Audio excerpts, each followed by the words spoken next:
Hello everyone, welcome to Food Fusion. I am Charles, your host on this podcast. In this podcast, I talk about food, drink, culinary stuff, and everything in between. So, I am going to talk about first, food cycles. And when I say food cycle, I'm talking about foods that I've been eating in the last 2 weeks to 2 months. Oftentimes these foods are new foods, sometimes they're not, and it's always, for me, how I share it is how I am spinning my use on it at the moment. So one thing that's in my food cycle right now is celery root, and I am cooking recipes from Ina Garten, and this is her book here. It's called Go-To Dinners, and I'm going to be using this as a textbook for my Meet Other People and Cook Business MOPAC. Stay tuned to my channel to hear more about that. But anyway, she uses celery roots. Looks like a big, like spongy potato, and it's very licoricey. And it goes really well with potatoes, with carrots, with squashes, and really herby sauces. And it's really almost has like a licorice, fennel-y kind of essence to it, and it really adds another dimension to vegetables that you're gonna eat that I stated, like carrots and squashes. When it's roasted, it really adds another dimension to that. So definitely go try it out. It's kind of hard to find. I found it at Wegmans, and it's about $5 for about maybe, it's like a size of a grapefruit. It's very, very good. And I'm just gonna actually just skip to my drinks and then come back to my food cycle, because this beautiful drink here is just staring at me and I can't resist not drinking it. So while cooking, making a potato and fennel soup from this book, one of the ingredients calls for a liquor called Anisette. Okay, Anisette. And it is made from aniseed, which gives it like a licorice-like taste. So if you're making a fennel-y type of dish and you want to add even more of a fennel-y licorice tasting to your food, Anisette is definitely the way to go. So they originated in France, Italy, and Spain, and each country has their own unique spin on it and their production methods. It's used as an aperitif. Aperitif just means it's a drink that's used to activate the hunger sensation before you have a meal, and it's also used as a digestif, which means it aids in digestion after you've had a wonderful, delicious meal. And so this drink I have is called D'Amour, and I actually made it for the first time 2 days ago and was very happy with this drink. So what this drink is, let me see if I can give you like a close shot of this with my other camera. There we go. What this is, it is Anisette. I always have to think about it. It's new.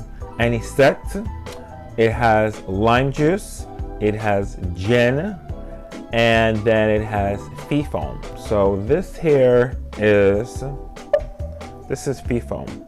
So fee foam is like it's a non-egg alternative for shake and drink. So it gives it like that little froth that you see at the top. Oftentimes bartenders will use fee foam, or they may use an egg yolk to get the same result. Not egg yolk, egg white, to get that frothy professional like look on your drink. So instead of using the egg whites, you can just get the fee foam. So it's lime juice, gin, anisette. Am I saying it right? Anisette, yes. And so lime juice, anisette, gin, ice, and the fee foam. And then you shake it all together. And the ratio is 2-to-1. So you use the gin, the anisette, 2, and then the lime, ratio 1, and then you use the fee foam. And I just have to take a drink of this. This is just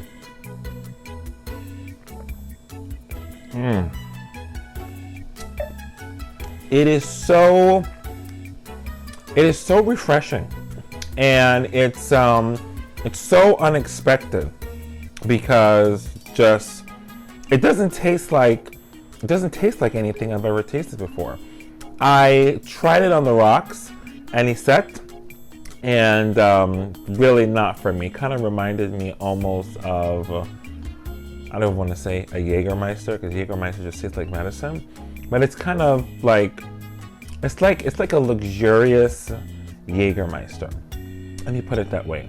And so like with this drink, what it does is when you drink it, it's like it goes in stages. Like you drink it, the first thing I tasted was the rum. Then after I tasted the rum, I tasted the lime juice, and then finally I tasted the anisette. So it's like a very complex drink.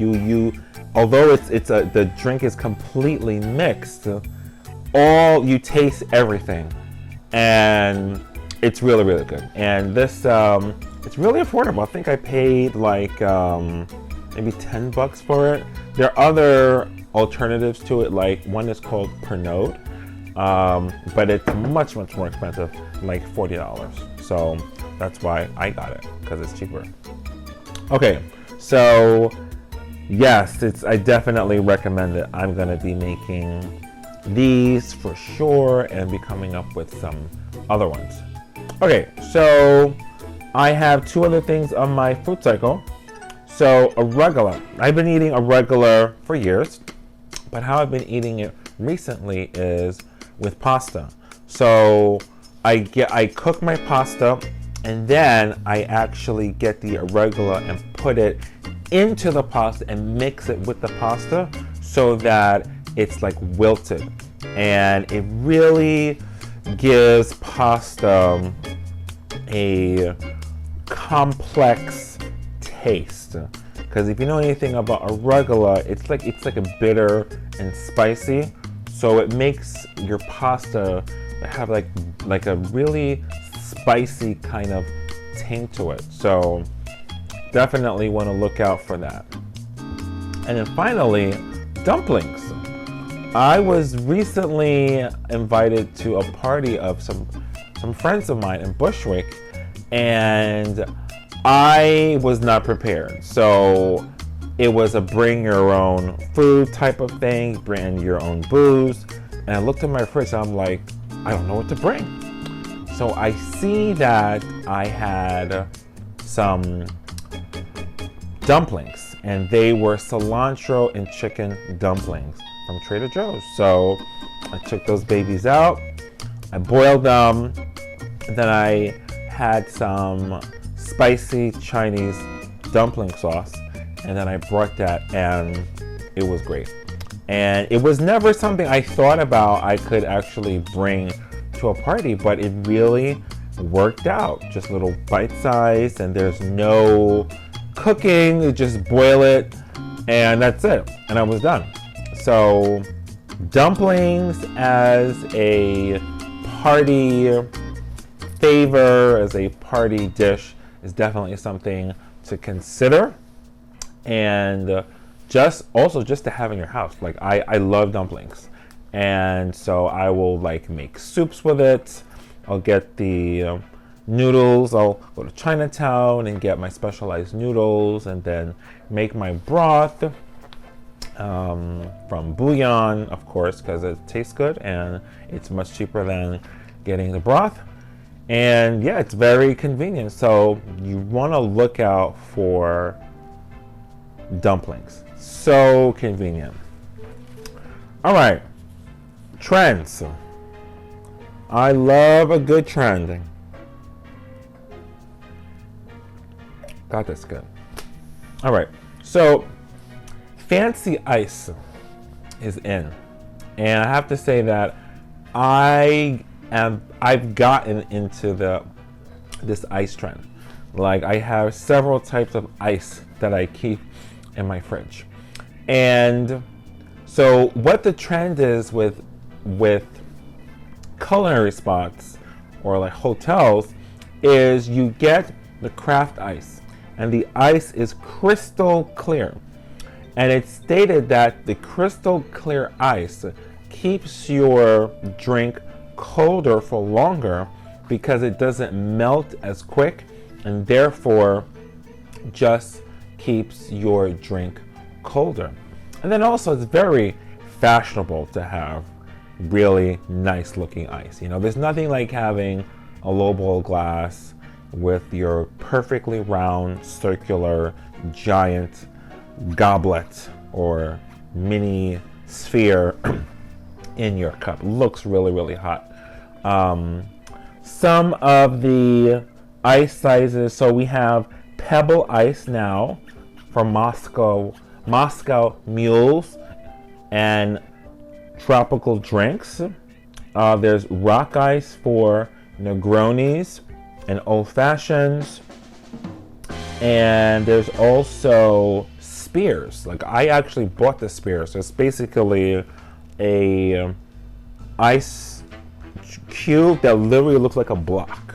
So if you have like the tall, elegant glass, you put the spear right inside of the glass, and really is going to make your presentation with your drink. And one thing that totally, like, I was like, really? You can get your logo etched in ice. There are craft ice makers that will craft your logo into ice. How cool is that? I mean, I think just the possibilities are just endless for that. I'm thinking kind of dirty, but you know what I mean. The possibilities for that are just endless. And finally, on this topic of ice and bars and hotels, the Lafayette Hotel, which is a luxury hotel here in New York City, they have 30 spirits in their mini bars, okay? A mini bar in my book has maybe, what? They'll have maybe 5 of the little tiny drinks, you know. They'll have like the little vodka, the gin, the whiskey, super, super tiny. Each one's like $25 minimum. But at the Lafayette Hotel, they have 30 drinks in their mini bar. That's like a full service. I mean, I'd have to see what this mini bar looks like. And you can call up to get your craft ice with it. So that is Food Fusion for today. Thanks for tuning in. And go make your culinary meal drink special. See you next time.